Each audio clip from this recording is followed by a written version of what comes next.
guys, helmet ni mungkin korang tengok nampak macam biasa kan, tapi sebenarnya helmet ni memang sangat selesa untuk bila korang pakai. Dan helmet ni memang korang boleh pakai dengan motor jenis retro, klasik, bobber, easy cruise dan sebagainya, dengan emblem yang nampak sangat premium kat bahagian atas ni. Korang tengok ni kan, original helmet, original helmet VGB, bukan AGB ya.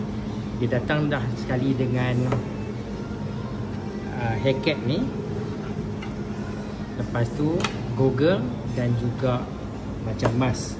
Memang nampak sangat menarik guys. Kat tepi juga ada satu emblem. Goggle ni boleh buka sebenarnya, tak ada masalah, memang boleh buka.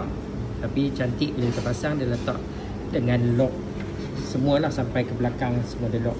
Material dia ni dia macam dia guna PVC leather.